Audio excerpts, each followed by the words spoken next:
Fala, Enfers, tudo bem? Professor Giovanni Vicente na área para mais um podcast. E hoje, Enfers, é um episódio especial, patrocinado pela Cook Delivery Sertãozinho. Então, Enfers, antes de começar o podcast, já entra aí no aplicativo do iFood ou entra aqui no QR Code, já faz o seu pedido e acompanhe esse podcast que está incrível, saboreando aí um Cook Delivery, que é incrível, Enfers. E lembrando também, Enfers, a gente não pode esquecer também da Artes do Brasão, né? Então você, universitário, quer garantir mais sucesso para sua equipe, para sua turma de faculdade? A Artes do Brasão é a empresa certa para isso. Especialista em heráldica universitária, ela vai garantir aí um brasão perfeito e de qualidade para você. E detalhe, ela é totalmente equipada para garantir a melhor personalização para você e para sua turma. Então, entre em contato com a Artes do Brasão. E hoje, Enfers, é um podcast incrível. Você que é amante aí da terapia intensiva, urgência e emergência novamente. Eu sei que é o terceiro episódio, eu acho, que a gente faz aí de urgência e emergência, mas a gente tem que puxar a sardinha pro nosso lado também, né, Enfers? É o seguinte... Hoje a gente vai abrir um leque, não é um enfermeiro que vai estar aqui presente com a gente. Hoje é um profissional médico, para a gente trabalhar a equipe multiprofissional. Eu acho que é muito importante a gente compreender a importância dessa equipe multi e o que cada um faz aí na assistência do seu paciente. Então, vamos conhecer o nosso convidado de hoje, Dr. Leandro, tudo bem? Fala, Giovanni, tudo bem? Muito obrigado, viu, pelo convite, é um prazer enorme estar aqui nesse podcast que é sensacional, sucesso aí, o pessoal tem falado muito bem e é um prazer estar participando aqui para conversar um pouquinho com vocês. Não, eu que agradeço, Leandro, por estar aqui, disponibilizar um pouquinho do seu tempo, que eu sei que é um pouco corrido, né? Mas eu acho que vai ser interessante, acho que o pessoal vai gostar muito da sua participação, acho que tem muito a contribuir, né? O pessoal vai descobrir um pouquinho aí a trajetória, né, sua um pouco aí na área da medicina, então acho que vai influenciar, incentivar muitas pessoas aí para fazer a diferença aí na assistência. Vamos lá. Como que o Leandro começou na medicina? Fala um pouquinho de você, da sua trajetória, do seu currículo. Não, legal. Bom, a medicina, eu não tenho nenhum profissional médico na família, mas é um sonho de infância, né? Eu sou de Cajuru, uma cidadezinha aqui perto, próximo aqui a Ribeirão Preto. E desde criança eu quis ser médico. Não sei porquê, mas coloquei isso na cabeça. Né? Venho de uma família humilde, meus pais eram sitiantes e comecei a estudar, né? No início do ensino médio mesmo, comecei a me dedicar um pouco mais e a me dedicar aí para começar a prestar os vestibulares para medicina. Né? Eu ainda estudava, fazia o ensino médio em Cajuru, e não passei no terceiro ano, e aí vim aqui para Ribeirão Preto para estudar, fiz um monte de prova aí para conseguir bolsa nos cursinhos, fiz um primeiro ano no objetivo, disso eu consegui passar para a segunda fase da FUVEST. Quando a gente passava para a segunda fase na minha época, a gente já tinha a gratuidade aí na maioria dos cursinhos, e aí no segundo ano de cursinho eu fiz no SEIB, ganhei uma bolsa também no Gabarito na época, que era ali na Visconde Inhaúma, e consegui passar. Quando eu passei em 3 universidades. Eu passei na Santa Casa de São Paulo, pela FUVEST, passei na Unirio, que é a Universidade Federal do Estado do Rio de Janeiro, que foi onde eu optei por estudar, e passei na Universidade Estadual de Londrina. Né? Tinha passado em algumas particulares também, mas por falta de condição financeira essas não eram opções. Uhum. E aí eu fiquei nessas 3 e decidi ir lá para o Rio de Janeiro. E naquela época não tinha o FIES. Não tinha FIES. Não tinha FIES. Tá? Mas mesmo se tivesse também, na verdade, qualquer mínima quantia era algo impossível, assim. Não, totalmente. Então, o legal é essa questão, né? Que você não passou de primeira, né? Porque eu fiquei 2 anos tentando, fiz cursinho. 3 vezes eu tentei, né? Um no segundo ano, no terceiro ano do ensino médio, direto, e aí mais 2 anos de cursinho. Porque acho que o pessoal, acho que tem principalmente agora, né? Tem essa dificuldade por conta das redes sociais, então a gente acaba se comparando muito com os outros, né? Então acho que um passa em primeiro, então eu também tenho que passar de primeira, né? Então acho que o interessante é isso daí, né? Você não passou de primeira, você tentou mais uma vez, mas conseguiu. O importante é passar. Exatamente. Né? As redes sociais, elas vendem uma ideia, né, de muitas coisas de perfeição, e a gente sabe que a nossa vida real não é assim, né?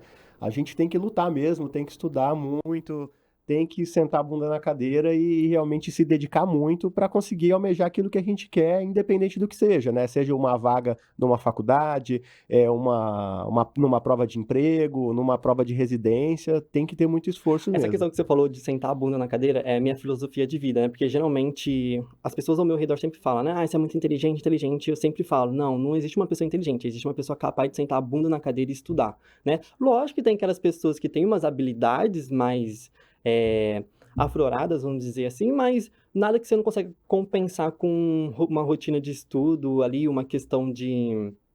é, Como que eu posso falar? Ixi, esqueci a palavra agora.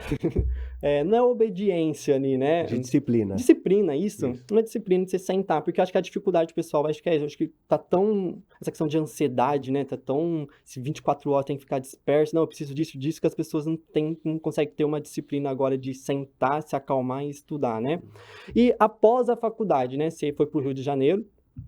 E como que veio essa questão de especialização? Você já tinha um intuito, você já sabia qual área que você ia atuar?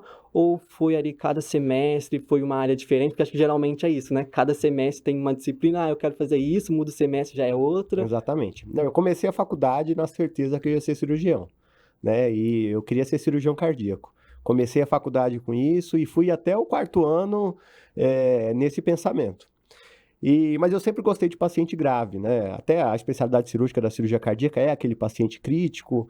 E lá no Rio de Janeiro a gente tem muita oportunidade de fazer estágios fora, estágio de terapia intensiva. Isso já faz parte já da grade curricular da maioria das universidades, principalmente as públicas, da gente frequentar as UTIs da rede municipal, estadual e federal, as emergências.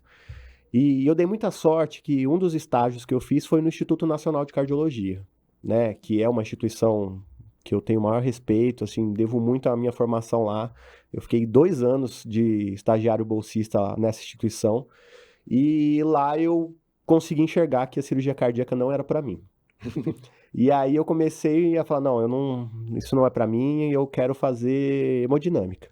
E aí eu ia ser cardiologista, né? Tava lá tendenciado por uma instituição que só tem cardiologistas, não, foi o que mais se assemelha aí à minha prática, às minhas habilidades é a hemodinâmica. Eu gostava da clínica médica, mas gostava também, sempre gostei de procedimento, e aí eu tinha essa determinação. E aí, para fazer hemodinâmica, eu precisava começar todo um processo, né, que a gente faz clínica médica primeiro, depois a cardiologia e depois a subespecialidade aí de cardiologia intervencionista. Ou seja, mais quase 5, 6 anos São aí 6 só anos. para se especializar. E essa questão da cardio, principalmente o cirurgião cardiotorácico aí, né? Por exemplo, a enfermagem, acho que a gente já tem um pouco, porque a gente acha que são um pouco arrogantes, né? Não é só eu que acho, mas eu acho que é a opinião de todo mundo aí, né? Mas acho que é uma profissão incrível. E nessa parte, você se formou, ficou no Rio de Janeiro ou você voltou para a cidade? Não, então, eu voltei para Ribeirão Preto assim que eu me formei, né? Na verdade, voltei para Cajuru. Eu trabalhei 2 anos antes de fazer a residência. Fui médico da família, fiz pronto-socorro e eu acho que isso foi muito legal. Tá? A gente fica numa ansiedade muito grande, né, de acabar a graduação e já fazer a nossa especialidade. E eu também, não vou mentir, eu também tinha essa ansiedade, mas precisava trabalhar, eu tinha casado, queria ali construir algumas coisas antes da residência, justamente para poder me dedicar na residência. E acho que foi extremamente importante isso, porque aí eu comecei a clínica médica e mudei os meus planos, né? Eu não fiz cardiologia e não fiz também a cardiologia intervencionista. Na clínica médica, eu me apaixonei aí pelo ambiente da UTI, né? Lá no Instituto Nacional de Cardiologia eu já vivia a UTI, só que vivia aquela UTI rodeado de cardiologistas, né? Então tinha essa tendência muito forte. E aí eu decidi fazer a medicina intensiva, né? E aí quando eu entrei na residência aqui no HC da medicina intensiva, foi em 2017. E realmente eu acho que foi uma decisão muito acertada, assim. Eu me encontrei, me identifiquei ali com a especialidade. Não tenho arrependimento nenhum de nem ter feito nem cirurgia, nem cardiologia e nem a cardiologia intervencionista. Acho que realmente me encontrei aí dentro da medicina intensiva. Então, você acha que foi fundamental você, antes de escolher uma especialidade, se inserir no mercado de trabalho ou é melhor você já inserir direto aquilo que você acha que você vai poder e depois, se não for aquilo que você gosta, você vai lá e muda. Então, tecnicamente, trabalhar primeiro. Assim, como tudo na vida tem os prós e os contras, né? Acho que o principal contra, vamos começar falando dele, é aquela questão de às vezes você não tá pronto ali para fazer aquela função e às vezes por obrigatoriedade, né, da função, eu sou médico plantonista de uma cidadezinha pequena. Né? Na maioria dos dias não vai acontecer nada, mas às vezes chega algo muito grave que a gente não se sente tão preparado para isso. Claro que se eu tivesse feito residência antes, talvez eu lidaria melhor com algumas situações, né? Mas a parte que é muito favorável a isso é que realmente a gente precisa ter as vivências, entender algumas peculiaridades da profissão em si. Eu acho que isso é válido inclusive para hoje, né? Eu, como profissional dentro da UTI lá do Hospital das Clínicas, que é um hospital terciário, de tentar entender um pouquinho qual que é a realidade daquele profissional que está lá numa cidadezinha pequena, que para ter um raio-x ali tem dificuldade, precisa, sabe, às vezes chamar um sobreaviso. É importante a gente ter essa vivência, né, para entender melhor um pouco das dificuldades do outro, para a gente chegar lá na ponta e tentar fazer um pouquinho melhor para o paciente, que é sempre o foco da nossa atuação. Essa questão do interior bate muito comigo, porque não só pelo fato de eu morar no interior e por entender essa realidade, porque depois que a gente entra na faculdade da área da saúde em si, seja nutrição, enfermagem, fisioterapia, medicina, a gente tem uma visão sobre o Sistema Único de Saúde, né, sobre o SUS, sobre como funciona ali um hospital, enfim. E a hora que a gente entra na faculdade, a gente consegue compreender quais são as necessidades, tentar relacionar a comunidade, enfim.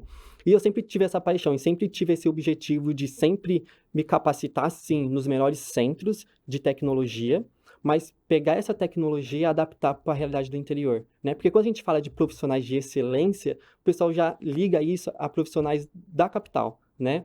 E esse é o intuito também do podcast, é trazer esses profissionais de excelência daqui do interior, mostrar, não, a gente também é uma potência, a gente tem uma realidade totalmente diferente, muitas vezes, igual você falou, você tá, por exemplo, numa cidadezinha super pequena que não tem um tubo, às vezes, lá, só tem um tubo 7, mas não tem os outros tubos, você precisa adaptar. Então, eu acho que o profissional, ele se torna excelente na hora que ele consegue adaptar o seu conhecimento. Então, não importa onde ele está, o conhecimento dele vai adaptar a cada realidade. Então, eu acho incrível profissionais assim, e esse é um objetivo que eu tenho para mim também, né? Então, tipo assim, eu aprendo em grandes centros, mas o objetivo mesmo é trabalhar em pequenos para poder adaptar, treinar, e não só treinar aos profissionais, mas treinar a comunidade também, que eu acho fundamental no processo de saúde, né? Então, eu acho interessante essa parte. Então, muito legal isso que você falou, porque eu penso muito assim também. A gente sempre vai tentar se capacitar no local ali com maior tecnologia, né? Mas eu aprendi muito dentro do HC, que é onde eu fiz residência, eu devo muito àquela instituição, trabalho lá até hoje eu ainda faço uma parte da preceptoria da residência médica, mas eu devo muito, por exemplo, aos profissionais lá de Cajuru, da minha cidade, que me acolheram, me ensinaram um monte de coisa. Eu não era nem R1 da clínica, mas eu aprendi muito com eles, né? E muito nisso que você está falando, né? Saber dar o melhor para o paciente naquela condição de não total perfeição que a gente tem, né? Embora, assim, a gente vê muitas cidades pequenas muito bem estruturadas, né? Com potencial realmente ali de atender a população de maneira excelente. Cajuru não é diferente disso, sabe? A gente tem uma Santa Casa lá centenária, que eu amo de paixão, tenho o maior carinho por aquele local, né? E um corpo clínico, assim, que é sensacional, sabe? Realmente as pessoas da cidade, elas não conhecem o médico da instituição, elas conhecem o nome daquele profissional, né? E isso é muito legal. Não, isso é... Sertãozinho também é a mesma questão, né? Quando você fala de um médico, geralmente o pessoal já conhece pelo nome, você não fala onde ele trabalha ou onde a clínica, não. Não vem o CNPJ, vem o CPF da pessoa, né? Não, porque ele é um médico incrível, ou não sei do que lá. Eu preciso de um cardiologista, vai no fulano de tal, que ele é incrível, tal, já tá aqui já faz muito tempo, enfim. Então é interessante essa questão aí. Da clínica médica, então, você foi para a medicina intensiva. Qual que é a funcionalidade, tecnicamente, de uma terapia intensiva, né? Qual que é o perfil deste profissional? Você desenvolve este perfil para trabalhar lá ou você já nasce com esse perfil? Não, legal. Eu acho que precisa ter uma aptidão, né? Realmente ali é um profissional diferente, né? Aquele profissional que não vai ali para o consultório todos os dias, é um profissional que precisa gostar ali do ambiente hospitalar, né? E a gente está muito ligado à tecnologia. Só que eu acho que a terapia intensiva é um dos campos mais amplos da medicina, assim, porque hoje, cada vez mais a gente tem falado, né, de consultório pós-internação. Então, é um profissional também que cabe ali no ambulatório, para aquele paciente que teve muito tempo na UTI, ele precisa reaprender a tratar aquela patologia que ele passou. É um profissional que, se ele quiser dar plantão todo dia, ele pode. É um profissional que, se ele quiser trabalhar com ensino, ele consegue. A terapia intensiva está muito ligado à gestão, né? Todo esse caos da saúde pública que a gente vive, de superlotação, o profissional da terapia intensiva, vamos falar que é um dos principais responsáveis para tentar organizar esse caos, né? A gente tem uma demanda enorme de pacientes graves, isso no Brasil inteiro, no mundo inteiro até, e a gente precisa alocar bem os recursos para aquele paciente que realmente precisa. Então, a gestão dos leitos, toda essa questão está relacionada à nossa especialidade. Então, é uma especialidade assim que eu amo, porque dá para fazer muita coisa, né? Eu trabalho, acho que cada dia de um jeito, cada dia de uma forma. Eu trabalho dentro do hospital dando plantão, eu trabalho no pré-hospitalar com paciente crítico, eu trabalho com ensino, com os residentes. Então, o meu leque de atividade profissional é muito grande. Ou seja, você é aquele profissional que fala, não tem vaga. Exatamente, Tem aquele- tem os podcasts que Tem. brincam aí, né, com esse meme, não tem vaga. Não tem vaga. Não, É. Então, gente, tá aí, é isso o profissional. E uma coisa interessante é que, quando a gente fala de terapia intensiva, as pessoas já se relacionam a um setor fechado, né? Por exemplo, eu fiz minha especialização, eu só fiz especialização em terapia intensiva por conta dessa questão de entender mais a complexidade, e veio também a questão da pandemia, né? Então, foi o mesmo período ali, então, assim, eu vou me especializar nessa parte, mas sem perfil nenhum. Sou agitado, não gosto de setor fechado, né? Na enfermagem, querendo ou não, se limita um pouco realmente ali naquela parte mesmo, né? Mas sem perfil nenhum. Eu só fiz a especialização mesmo por conta de conhecimento. Então, as pessoas relacionam muito isso, né? Acho que é um setor fechado e que só trabalha também o enfermeiro e o médico também, né? Mas o pessoal não entende que tem toda uma equipe. Eu acho que a maior parte da equipe multiprofissional que a gente consegue entender ali a funcionalidade é na terapia intensiva, Não, né? com Eu acho que certeza. ali é o lugar que mais trabalha. Eu acho que é o local, assim, dentro da área da saúde, que a equipe multi realmente ela vive aquela questão do multi, né?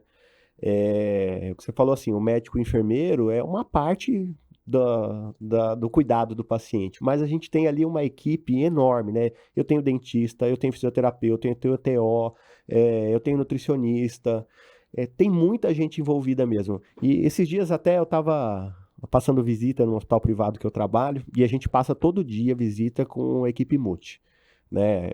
Obrigatoriamente, todos os dias está lá o médico, o enfermeiro, o fisioterapeuta e o nutricionista. Todo dia, tá?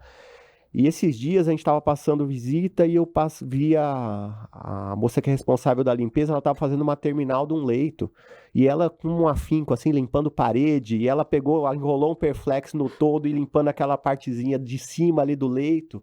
E aí eu parei, fiquei observando o trabalho dela. Na hora que a gente chegou naquele leito, eu falei, ó, parabéns pelo seu trabalho, viu? Porque o seu trabalho realmente salva vidas. Porque, assim, a gente depende de todo mundo, sabe? Se a gente pode ter a melhor atuação possível. Se entrar alguém na UTI e não lavar a mão, acabou o meu serviço, acabou o serviço da enfermagem, acabou de todo mundo. Então a gente precisa mesmo, acho que o conceito de equipe na UTI é igual a um time de futebol. Se um elemento ali ele furar, a gente vai perder. Então precisa mesmo, tem muita gente engajada para as coisas darem certo. Eu falo que o trabalho multi ele é um trabalho linear, né? Então todos são importantes ali, né? Cada um Exatamente. tem a sua importância e cabe. E ainda eu falo, né? Uma visão que eu tenho, que a enfermagem, na minha opinião, ela é o elo ali da equipe multi, na minha opinião, né? Porque como a gente tá ali todo momento, a gente compreende um pouquinho de cada parte, então a gente consegue trazer toda a equipe, né? Então eu acho que o enfermeiro que sabe se posicionar, Sim. tem essa também, né? Porque a gente tem uma briga relacionada a isso na enfermagem. Não sei como é na medicina, mas é que falta muito profissional de enfermagem que se capacite, né? Porque eu acho que a gente está um pouco acomodado, né? Não sei se é uma questão histórica, o que aconteceu, porque tem muito conhecimento que o pessoal ainda não tem buscado. Então, ele só tem se limitado ali na parte de gerenciamento, né? E tem deixado um pouco a parte de assistencial, né? De realizar ali um procedimento com tecnologia, que agora tem várias tecnologias, né? Então, acho que a enfermagem ainda tem um pouco de luta ainda pela frente, né? Acho que todos nós aí estamos num processo contínuo, né, de aprendizado e, assim, a terapia intensiva é um campo que você falou de perfil profissional, né? Uma coisa, precisa querer estudar sempre, sabe? Sempre a gente tem algo novo e às vezes não é nem algo novo de um equipamento que foi lançado, é uma discussão nova mesmo. Eu fui convidado para escrever uns capítulos de livro de analgsedação. E um dos capítulos que eu estou escrevendo é a respeito de sono no paciente crítico. Cara, eu aprendi tanta coisa na revisão bibliográfica que eu tive que fazer. Por exemplo, como é que é o sono do paciente na UTI? É terrível, né? A gente coloca lá, eu prescrevo um medicamento de 4 em 4 horas, e eu não pensava se o paciente seria acordado 2 horas da manhã, se ele ia ser acordado às 4 da manhã, horário do banho dele. A gente não toma banho de madrugada, né? E por que o meu paciente vai tomar banho de madrugada? Então são coisas que a gente começa a pensar, né? Sair da caixinha habitual e que realmente fazem muito sentido, né? Uso do celular na UTI. Pode ou não pode?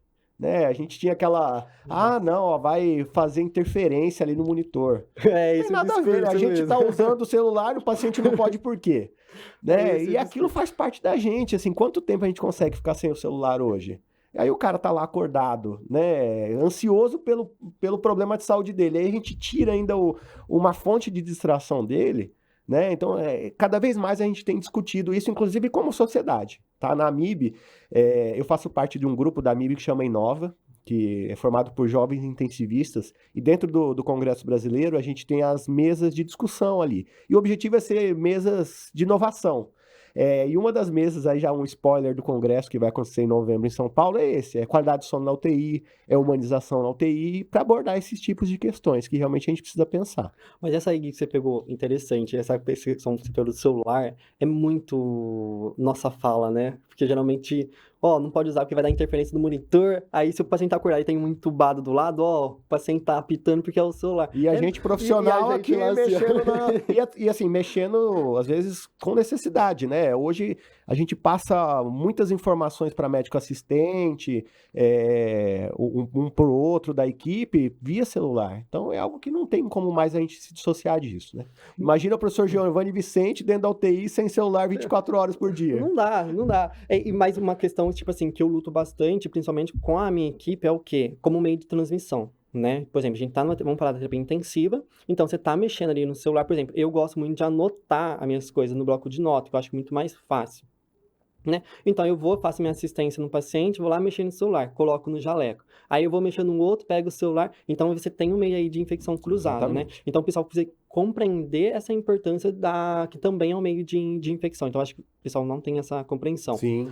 Mas é um ponto a se debater essa questão, se o paciente pode ou não ficar com o celular, né? Eu não vejo problema nenhum. A partir do momento que, hoje as pessoas têm conhecimento, né?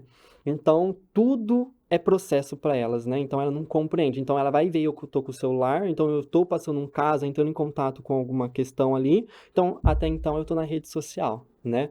Então, você fica nesse ponto, se eu deixo ou não deixo, né? Mas também é um meio de distração para o paciente que pode dar uma melhoria ali de qualidade de vida ali para ele naquele momento, porque ele está com vários setores, vários pacientes ali entubados, né? Então, o que a gente vai fazer? Porque a gente não pensa nessa parte, né? Geralmente a gente pensa mais na questão biológica do paciente, né? E tá com essa patologia, vamos pensar na patologia, a gente não pensa, por isso que a equipe multi é essencial, né? Porque dependendo da equipe, você tem um assistente social, você tem um psicólogo, tem um terapeuta ocupacional que vai desenvolver essas ferramentas ali com o paciente.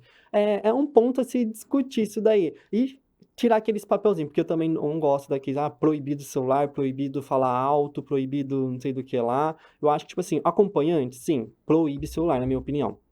Porque dependendo ali, o acompanhante entra, ou quer fazer uma videochamada, ou quer tirar foto para poder ver, tá desse jeito. Então, tipo assim, hoje a gente tem que se precaver de tudo, né? Mas na pandemia se utilizou muito do celular, né? Então foi uma forma da gente humanizar o atendimento através das redes sociais ali, né? Fazendo videochamada com os acompanhantes. Então, tem seus benefícios, né? Então, acho que é um ponto a se discutir. Acho que a pandemia deu um start aí nessa discussão, né? E falando em pandemia, vamos lá, como que foi a sua atuação na pandemia, né? Porque falando em terapia intensiva, foi o setor que mais trabalhou aí, né? Como que foi? A pandemia foi o o caos da vida de todo intensivista, né? Acho que foi um momento assim que a gente aprendeu muito como profissional, como pessoa, mas a gente viu coisas muito tristes, alguns relatos também muito alegres, mas no geral a gente cresceu muito, acho que como pessoa mesmo, sabe? É algo que a gente não quer passar nunca mais, né? Infelizmente as pandemias aí elas se repetem de anos em anos, mas a pandemia do Covid em específico, né? Justamente por essa questão do isolamento, foi algo que trouxe muito sofrimento para as pessoas, né? Acho que o paciente ele tinha aquele medo de, além da doença em si, mas de estar gravando e não ter a companhia de ninguém, do morrer sozinho. Isso foi muito triste, né? E das pessoas também de não poderem acompanhar ali o processo de piora, talvez, do seu familiar e acabar que viu a pessoa boa em casa, a pessoa estava piorando, foi para uma UPA e aí chegou no hospital e nunca mais viu a pessoa e a pessoa ficou morta e não pôde nem velar a pessoa porque o caixão é lacrado também, né? Então foi algo assim muito pesado, muito difícil. Mas acho que é uma página que a gente, como profissional, trouxe muitas lições aí para nossa vida, realmente. E o conhecimento, né, mostrou também a fragilidade do sistema de saúde, na minha opinião. Mostrou bastante a fragilidade também do ensino, né, porque os primeiros momentos ali da pandemia ali, os principais ali que foram se contaminando os profissionais da saúde, muitas vezes se contaminou por não saber fazer a retirada ou a colocação de um EPI. Então isso mostra o quão frágil é o nosso ensino, né? Porque é uma coisa também que é cotidiano, né? Mas nesse cotidiano a gente acaba fazendo errado, acaba se adaptando, né? Assim, não vou fazer certo e tal, tudo. Então acabou crescendo, eu acho que a questão da propagação aí do vírus. E também o sistema, né, o móvel de urgência também teve adaptação, né? Então, assim, foi uma questão que eu mais estudei foi essa questão, né? O quanto que muitas coisas ali influenciam na transmissão e a gente nem aí pra biossegurança, né? Minha dentista, né? Que ela chegou porque geralmente o dentista tá ali diretamente em contato com a via aérea ali do seu paciente lá, fazendo todo o procedimento. Aí quando eles começou a usar Face Shield. Aí eles viram o quanto de gotícula que chega no rosto deles, né? Então, pra você ver como que mudou também a logística de todo mundo, né? Então, acho que mostrou também, acho que foi importante essa questão para mostrar nossa fragilidade, o que que a gente tem que mudar, o que que a gente tem que buscar mais conhecimento, se adaptar. Acho que a equipe começou a se comunicar mais. Acho que na pandemia, cada um foi compreendendo a sua importância. Para mim, um dos profissionais que mais se destacou foi o fisioterapeuta, né? Para os leigos, porque até então o pessoal achava que a fisioterapia era uma questão ali, né, na parte motora Motora. só, mas não compreendia a importância da fisioterapia. Então eu acho que o fisioterapeuta se destacou, né? Todos os profissionais, logicamente, mas eu acho que vale ressaltar a fisioterapia para a questão de leigos, né? Porque quando se fala de UTI, só se relata realmente enfermagem e medicina, né? Então eu acho que se destacou bastante a Não, com fisioterapia. certeza. O número de intensivistas foi muito aquém do que a gente precisava, né? E quando eu falo intensivistas, não é só médico, né? É o fisioterapeuta intensivista, o enfermeiro intensivista. Então a gente teve aí uma falta de profissionais muito grande com um contingente de pacientes enorme que a gente estava ali à frente, né? Precisava tratar de várias pessoas com um número muito reduzido de pessoas. Então, as dificuldades eu acho que partiram principalmente daí, né? As pessoas, os profissionais de outras áreas, eles fizeram aí um trabalho fenomenal, mas dentro da capacidade de cada um, né? É como se tivesse uma epidemia aí de apendicite e eu me visse na obrigação ali de tirar o apêndice de alguém, não sendo cirurgião. Então, obviamente que ia acontecer muita coisa errada, né? E a gente viu que mesmo com todas essas dificuldades, muita coisa foi acertada, né? Muita gente se salvou, mas que realmente poderia ter sido diferente se a gente tivesse um número de profissionais, né, adequado para tratar aquela patologia. Talvez se o COVID ele fosse hoje, né, com 5 pacientes na minha UTI, né, com COVID e outros 15 não COVID, ele fosse não com a velocidade de propagação do vírus que tivesse, a mortalidade teria sido muito menor, porque a gente teria um número de profissionais suficientes para tratar aquela doença, né? Porque o COVID, ele foi assim, a síndrome gripal em si, tranquilo, mas a evolução para a SARA, é o nível mais, vamos falar, mais hard, né, de manejo ventilatório que a gente consegue ver dentro de uma terapia intensiva, né? O profissional precisa ter um conhecimento amplo realmente de ventilação mecânica. Algumas coisas extrapolavam a capacidade da ventilação mecânica, os pacientes tinham que ir para ECMO, tinham que ter outras terapias que são bem escassas do mundo inteiro, e o Brasil também não é diferente.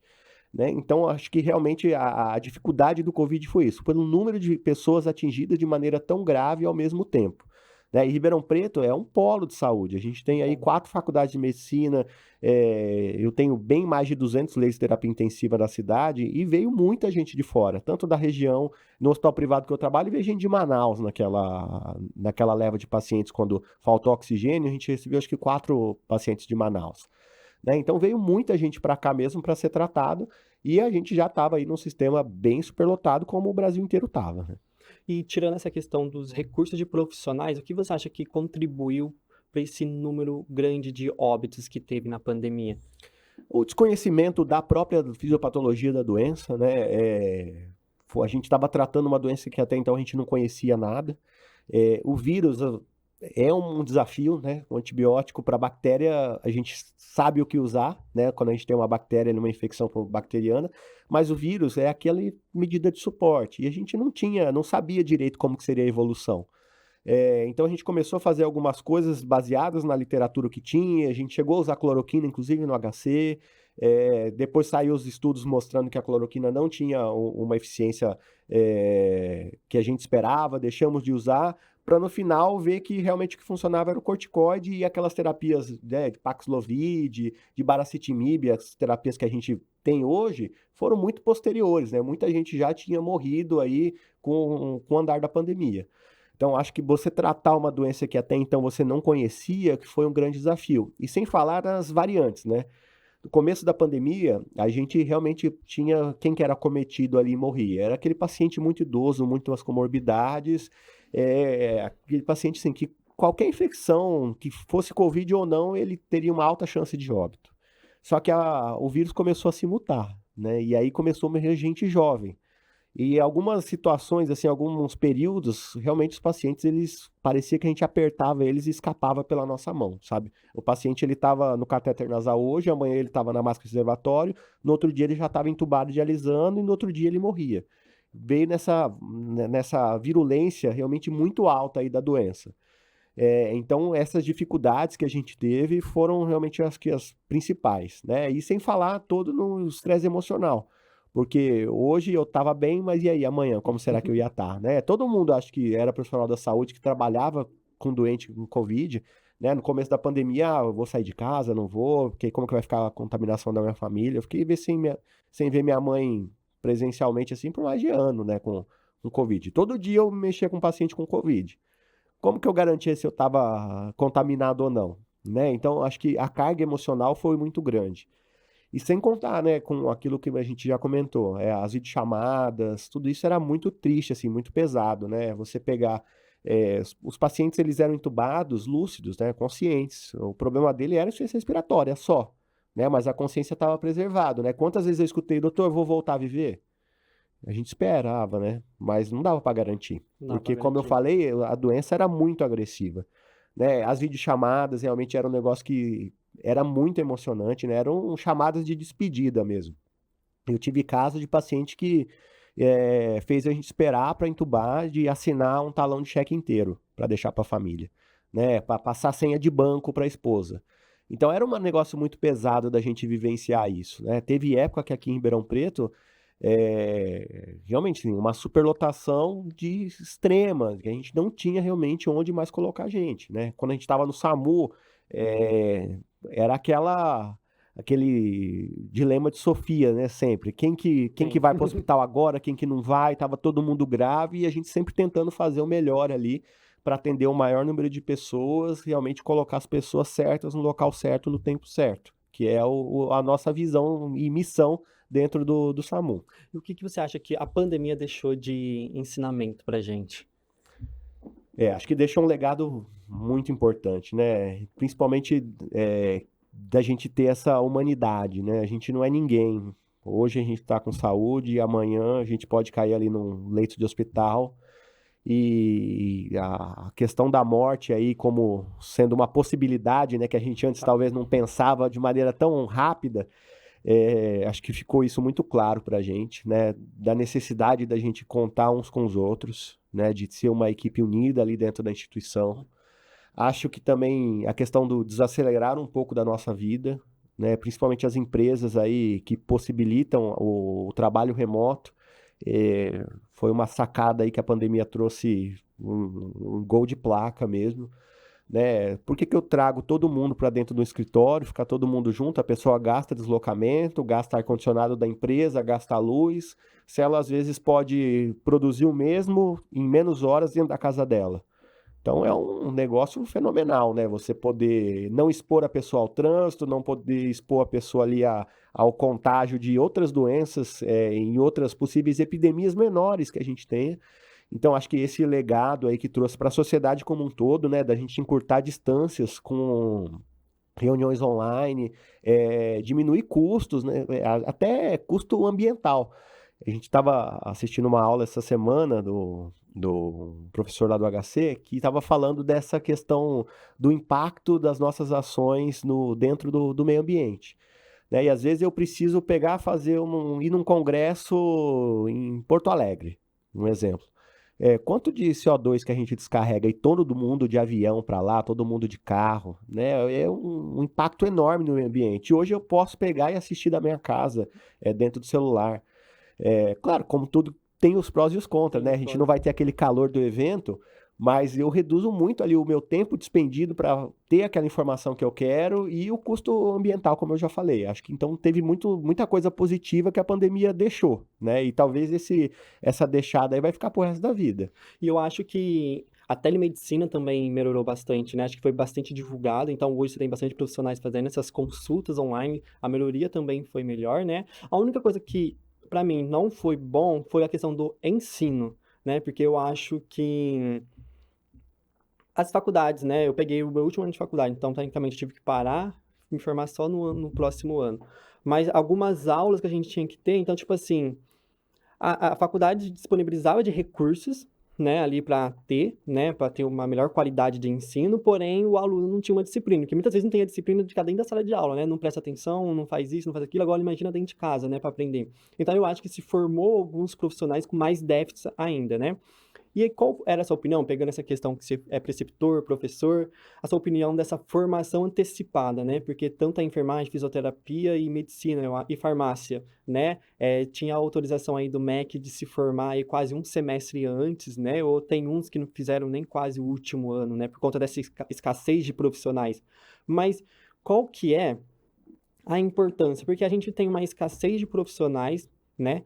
Preparados para atender até então uma doença desconhecida.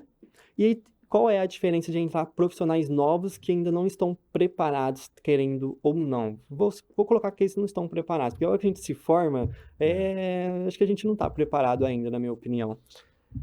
Acho que, na verdade, tinham dois problemas, né? Um problema que eu não conseguia dar as aulas, então aquele estudante ele ficou parado e eu precisava de gente para trabalhar que não estava totalmente formada, mas que talvez teria condição ali de fazer algumas coisas, né? Com certeza, tratar aquele paciente grave do Covid, acho que não era o objetivo, né? Mas talvez era o objetivo para voltar ali a roda girar, né? Da atenção primária, não de maneira alguma falando que a atenção primária, as portas são menos complexas, no objetivo não é esse.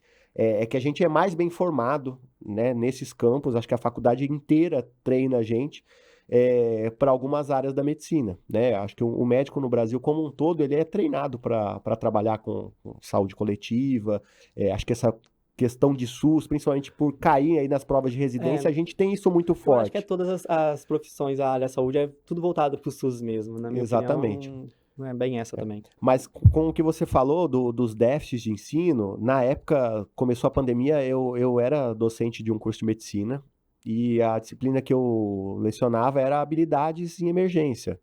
Era algo que para mim não era incompatível a gente fazer teleaula com a aula de habilidades, né? Habilidades eu preciso pôr a mão naquele instrumento de trabalho que a gente está se propondo a ensinar. Então, realmente, acho que algumas coisas ficaram muito comprometidas, né? Talvez as pessoas que se formaram, né, nessa ocasião, com certeza elas vão ter tempo aí para recuperar o tempo perdido com outros cursos, com especialização.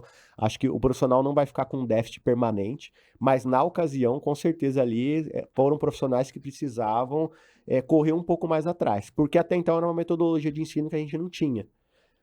O ensino à distância ainda é algo muito rudimentar. E eu acho que a gente teve um salto aí enorme, né? Hoje a gente realmente tem metodologias de ensino extremamente eficientes para serem feitas à distância. Eu particularmente acredito no modelo híbrido.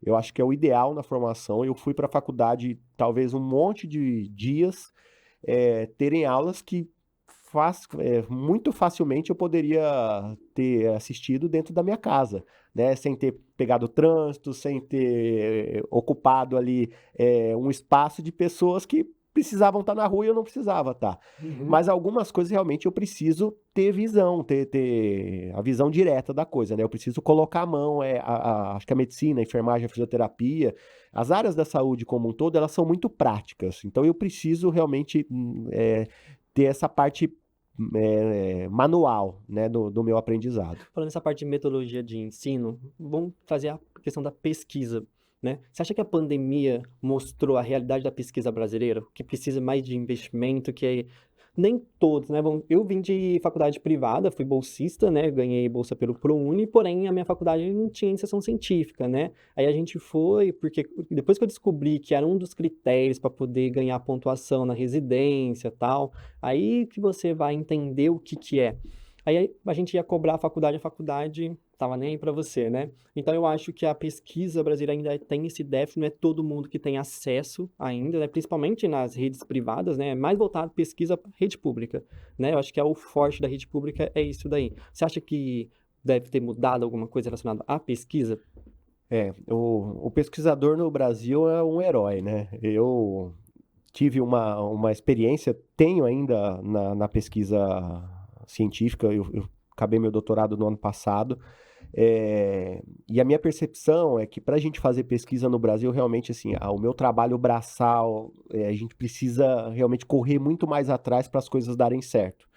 Por quê? Porque a gente não tem um time engajado na maioria das instituições, né? Eu fiz o meu doutorado na USP, sou super grato à instituição por isso, mas é diferente, por exemplo, na Europa, né? Quando acabei a residência, eu fiz um fellow na Alemanha e um fellow em pesquisa.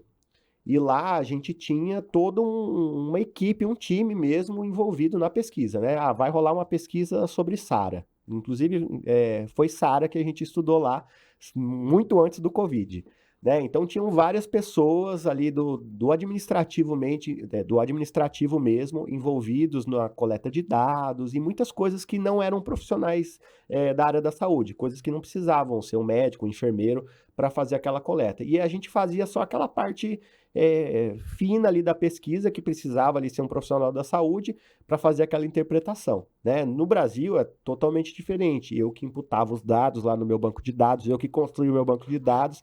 Então, as coisas para darem certo, a gente precisa correr muito mais atrás, né?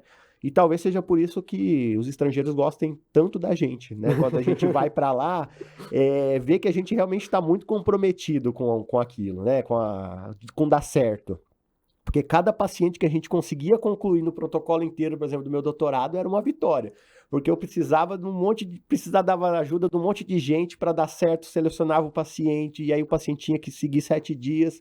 Então dava muito trabalho, né? Então eu acho que realmente a pandemia trouxe algumas coisas para facilitar a pesquisa, principalmente com a questão de banco de dados, tudo. Acho que fortaleceu muito a pesquisa no Brasil de qualidade do que a gente apresenta para o mundo, né? A gente viu muita coisa ruim ser publicada na pandemia, principalmente no começo da pandemia, né? Teve várias publicações aí que a gente, lendo de uma maneira crítica, tinham vários viés, inclusive publicado em grandes revistas, né? Em revistas que a gente tem o maior respeito na comunidade acadêmica e que tinha ali sérios problemas metodológicos, né? E a gente, do Brasil, com todas as dificuldades, ainda consegue apresentar para o mundo pesquisa de muito boa qualidade. Você acha que foi uma corrida? Ao meu ver, foi uma corrida. Acho que não tinha tanto relacionado à qualidade, e sim à quantidade de quem postasse primeiro, né? Acho que o Covid foi uma corrida, ao meu ver, né? Mas a gente teve destaque, por exemplo, a biomédica brasileira, né? Que codificou o vírus, então mostra a potência do Brasil, mas eu acho que é mais uma resposta para o governo brasileiro, para mostrar que, ó, a gente tem profissionais bons, mas a gente precisa do seu investimento, do seu apoio, né? Porque eu acho que o dificulta a pesquisa é isso, né? Acho que é disposição para isso, porque muitas vezes o profissional ele tem interesse ali de entrar na área da pesquisa, mas ele não tem uma condição econômica para isso, né? Ele vai ter que deixar de trabalhar para poder só investir, aí a bolsa é um pouco menor o valor, então não consegue ali atribuir as suas necessidades ali econômicas, então eu acho que a pessoa pensa, bom, então eu vou focar mais na minha carreira, na minha vida financeira, do que na pesquisa, eu vou deixar isso de lado, né? Então eu acho que precisa um pouco mais do apoio do pessoal e apoio das faculdades também, principalmente privadas também, apoiar realmente a pesquisa ali dos alunos, imergir eles ali, porque geralmente, assim, sendo sincero, eu acho que as faculdades privadas quando você tem um curso de medicina ali nela, então você acaba tendo um pouco mais de exposição a isso, né? Agora, quando não tem um curso de medicina vinculado àquela faculdade, o ensino ele é um pouco ruim, né? Então eles têm por exemplo, na minha faculdade, o cargo-chefe deles era o direito. Então o curso do direito era muito bom, né? Então, ao meu ver também, não sei qual é a sua opinião, a questão da OAB, né? Você acha que na área da saúde precisava de uma prova para capacitar, para separar esses profissionais? Não, é tema polêmico isso aí. Nossa. Bom, vamos só começar a falar do Covid que você falou da corrida, que eu acho que é bem isso mesmo, né? A gente viu no começo da pandemia até uma questão política envolvida, né? O primeiro caso foi na China, então a gente teve muitas coisas que não ficaram muito às claras, que foram publicadas, né? Uma taxa de mortalidade muito aquém do que era real. E aí depois veio, por exemplo, um artigo do New England da série de Seattle que estava totalmente diferente, assim, as taxas de mortalidade da China para os Estados Unidos. E aí a gente se perguntava, não é possível que é tão diferente assim, né? Então a China é tão melhor as coisas que lá não morre quase ninguém. Então acho que essa corrida aí foi, as pessoas queriam publicar e teve muita coisa abafada aí por questões políticas, né? Essa questão da pesquisa que você falou, eu acho que realmente, assim, não tem como a gente dissociar o ensino da pesquisa e da extensão. Acho que esse tripé, toda a faculdade, ela precisa estar engajada nisso, né? A gente vê que hoje, infelizmente, o ensino superior virou um comércio muito grande. As faculdades de medicina têm brotado a cada dia aí em local que não tem a menor condição de ter uma faculdade de medicina, né? E a gente fala menor condição é porque eu não tenho hospital universitário na cidade, eu não tenho população para ter um hospital universitário, eu não tenho um corpo docente capacitado para gerir aquela faculdade, então esses questionamentos a gente tem que ter. E aí eu acho que vem justamente de frente com isso, né? Eu tenho que fazer um exame comprovando a qualidade do aluno, mas eu libero o funcionamento de uma escola que não me dá um profissional capacitado para entrar no mercado de trabalho. A conta acaba que fica com o coitado do aluno, né? Uhum. Que batalhou para pagar ali os 6 anos de faculdade na medicina, os 5 anos na enfermagem, e aí ele batalhou tudo para chegar no final ele ainda ser reprovado. Então, claro que a gente precisa ter, né, uma peneira, porque o paciente, que é o nosso foco da assistência, ele não pode ser prejudicado de forma alguma. Mas talvez, né, essa peneira ela tinha que entrar lá no começo da criação do curso. Será que aquela faculdade de medicina ela vai ter capacidade de formar profissionais adequados? Será que aquela faculdade de enfermagem ela tem capacidade para formar 120 alunos por ano? Não tem por 120, tem para formar 60. Então vamos reduzir o número de vaga. Tem para 40. Ou não tem capacidade para nada, então a gente vai fechar aquele curso. Eu acho que deveria ser por aí, né? O começo da conversa das provas. Não chegar lá na fase final do aluno que estudou, né, se empenhou de maneira integral, né, seja na enfermagem ou seja na medicina, por tantos anos, para ser limitado ali do exercício da profissão dele. É a mesma opinião. Eu acho que a partir do momento que o MEC ele entra com cobrança, igual, por exemplo, o Enari, né? Quando tu vai ter a acreditação ali do curso, né? Se a turma que vai fazer a prova, o ensino deles é totalmente diferente. É nítido isso, né? O que eu acho interessante, só para a gente finalizar, a questão do ensino, eu acho que se se tivesse essa cobrança desde o primeiro semestre, eu acho que as faculdades iam investir mais ali no aluno, o aluno ia ter mais a obrigação, porque, querendo ou não, vamos pegar o direito. O aluno já entra já com medo já de fazer essa prova que é 5 anos após, né? E ainda nem chegou perto, ainda ele já está sendo preparado para poder fazer a prova, né?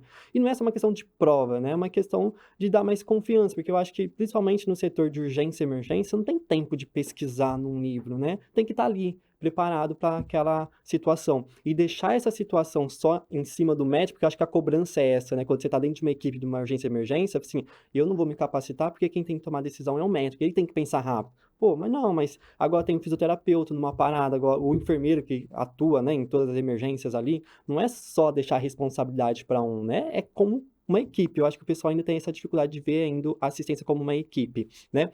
Mudando o assunto de uma forma geral, que dica você deixaria antes da gente entrar? Eu quero falar um pouquinho sobre o NEL. É, qual dica você deixaria para o pessoal que quer entrar para a parte da terapia intensiva, né? O que você deixaria aí que o pessoal deveria se preparar ou não? Deixar, como que você falaria para o pessoal? Não, legal. Acho que um primeiro ponto é uma especialidade que a gente precisa gostar de gente, né? De gente, seja paciente e seja o meu colega de profissão que está ali do meu lado, né? Eu preciso me articular bem com as pessoas, preciso saber conversar, eu preciso respeitar a profissão do outro. Acho que isso é extremamente importante, né? Saber ali que a gente tem uma multidisciplinaridade dentro da minha atuação e uma transdisciplinariedade. Eu circulo ali, talvez, por muitas outras profissões. E a gente precisa escutar, né? Preciso entender o outro, respeitar ali a opinião daquela pessoa e eu preciso querer gostar de estudar, né? Porque tem muita coisa nova sempre. Além da conversa com o paciente, com o meu colega de profissão e de outras profissões, eu tenho também a família, né, que é uma família que está sofrendo, está numa angústia ali muito grande de ver uma pessoa que ela ama numa condição crítica. Então eu preciso gostar de gente, conversar com essa pessoa, ter uma empatia realmente, para acolher aquelas dores e tentar manejar da melhor maneira possível tanto o desfecho com o paciente, quanto o desfecho com familiares, quanto o meu dia a dia com o meu colega do lado. Senão eu faço aquele estresse de todo mundo, tá tudo estressado, sabe? E a coisa não anda. Certo, legal. E antes da gente entrar, a gente vai falar agora um pouquinho do NEL, do Núcleo de Educação em Urgência, né? Antes da gente entrar, Enfers, é o seguinte, ó. Antes da gente finalizar aqui com o último assunto, eu tenho uma surpresa aqui para vocês que acompanham aí esses 50 minutinhos aí de podcast. É o seguinte, hoje o episódio está sendo patrocinado pela Cookies, né? Deliver de Sertãozinho. Então, você que é de Sertãozinho, se você ligar lá agora e fazer um pedido acima de R$ 20, você vai ganhar um cookie de graça patrocinado aqui, pelo Fala Enfers. Então é eu que estou patrocinando você hoje, hein, Enfers? Então entre em contato lá com a Cookies Delivery de Sertãozinho, faz o seu pedido e você vai ganhar um tradicional de Nutella. Beleza? Leandro, não, vamos lá. O que é esse núcleo de educação à urgência? Legal. Bom, o NEU É NEU. É NEU. NEU, É. não é NEU, não. Núcleo de Educação e Urgências é um braço dentro do SAMU, tá? Que faz parte aí da Portaria 2048, tá? É algo que a gente precisa ter em todo o SAMU, um núcleo de educação e urgência. E o que é isso? Na verdade, a nossa função é capacitar os profissionais do SAMU, né, os atuantes, fazer cursos de recertificação, fazer o trabalho de educação continuada e certificar as pessoas que estão entrando agora. A gente tem aí, no SAMU de Ribeirão Preto, eu tenho mais de 250 funcionários. Então, a gente precisa capacitar esse pessoal, tá? Seja motorista, seja técnico de enfermagem, enfermeiro, médico. É muita gente para reciclar. E quando essas pessoas entram nos seus postos de trabalho, elas também precisam ser treinadas. E tem algumas outras responsabilidades que são ditadas aí por portaria. Por exemplo, a gente precisa fazer um simpósio anual. Eu preciso fazer um simulado de múltiplas vítimas, tá? O cenário de múltiplas vítimas, acho que dava um outro podcast aqui. É um negócio Caramba. muito particular, porque cada incidente é único, tá? Não dá pra gente ter noção de tudo que pode acontecer. A situação é muito adversa e muito diferente em cada cenário. Então a gente precisa treinar esses cenários para fazer a coisa um pouquinho mais organizada possível naquele caos que é o incidente com múltiplas vítimas. Esse último que teve, eu participei. Tive a oportunidade. E o interessante foi que, assim que fez, acho que 2 meses depois, teve um acidente aqui na região, né? Que precisou ir toda a região atender. Então, mostra mais ainda a importância desse Exatamente. treinamento, né?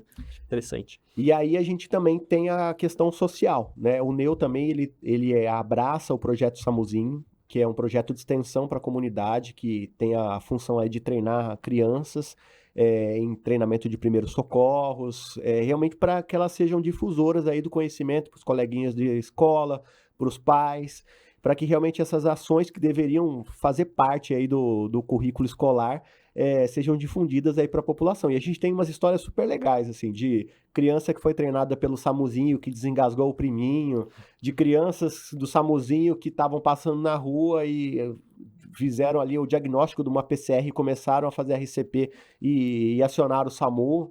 Então, realmente é um projeto super bacana aí, que faz muita diferença na vida das pessoas. Essas são algumas aí das funções do Neu. E o simpósio? Quando vai ter o próximo simpósio? A gente já teve um simpósio esse ano de urgências e emergências pediátricas. E todo ano a gente monta um simpósio, sempre um simpósio temático, né? A gente já teve aí um simpósio voltado para o cuidado paliativo, e esse desse ano foi nas urgências pediátricas. Certo. Vocês têm também um canal no YouTube, né? Isso. Ele é fechado somente para esses profissionais do SAMU ou a comunidade também consegue ter acesso? É um canal aberto para a comunidade, ele tem várias aulas super legais, de grandes nomes aí do APH, a Tora Júnia, do Ricardo Galesco. Tá aberto lá, vocês podem entrar, assistir, sigam o nosso canal, que realmente tem um conteúdo ali de alto nível para ser compartilhado. A gente tem um projeto das segundas com o Neu, né? A gente até queria que fosse toda segunda-feira, que a gente não tem perna para isso. Mas essas segundas com o Neu é um bate-papo mesmo, 8 horas da noite, uma vez por mês a gente tenta fazer esse evento de um tema pertinente na área aí do atendimento pré-hospitalar. A gente já teve algumas aulas com os residentes que rodam com a gente, de algum tema importante para a gente treinar a nossa equipe, né, e fazer ali uma reciclagem mesmo. Ou seja, é um trabalho contínuo e que tem aí. Esse é o intuito, né, de mostrar que não é só ali uma base de SAMU, mas tem todo um projeto ali para aquela base, treinamentos, né? Então acho interessante essa abordagem. E Leandro, se o pessoal quiser te seguir, te acompanhar, rede social? Leandro Intensivista. Certo. Pessoal, é o seguinte, antes da gente finalizar, você quer deixar alguma mensagem final pro pessoal? Não, pessoal, agradecer demais aí o Giovanni, acho que esse papo parece que voou o tempo, foi 10 minutos, mas já tem aqui 58 minutos de gravação. Eu agradeço aí o convite, viu? Agradeço também vocês de estarem aí assistindo, acho que foi super bacana aí essa troca de experiências, reforçar, né, o nosso compromisso aí realmente em valorizar a questão da equipe multiprofissional, né, e sempre focar todas as nossas atuações aí do nosso dia a dia, né, no foco da nossa atenção, que é o paciente, né? Se a gente conversar bem entre a nossa equipe, se a gente estiver bem com a gente mesmo, né? Cuidar da nossa saúde, estudar com afinco, a gente vai conseguir aí fazer o nosso melhor, que é cuidar bem do nosso paciente. Acho que essa é a mensagem final. Certo. E só para finalizar aqui, não podia deixar de falar. Então, se não tiver vaga no setor, não é culpa sua, Não né? é culpa minha. Não é culpa sua. Empers, é o seguinte, é isso daí. Muito obrigado por mais uma vez estar aqui no podcast do Fala Empers. Lembrando que a gente está com promoção. Então, entre em contato lá com a Cooks Deliver, acompanhe nossas redes sociais. E é o seguinte, a gente está tendo bastante visualizações, mas eu tô vendo que vocês estão esquecendo de se inscrever no canal. Então, não esqueça de curtir, compartilhar, comentar e se inscreva no nosso canal do podcast. Estamos também no Spotify, tá bom? Então, Fala Empers Podcast, acompanha a gente lá. Então, vai correr, tá no ônibus, não tem desculpa para não acompanhar a gente. Então, Spotify Brasil, também estamos lá, hein? Então é isso aí, Empers, muito obrigado, até a próxima!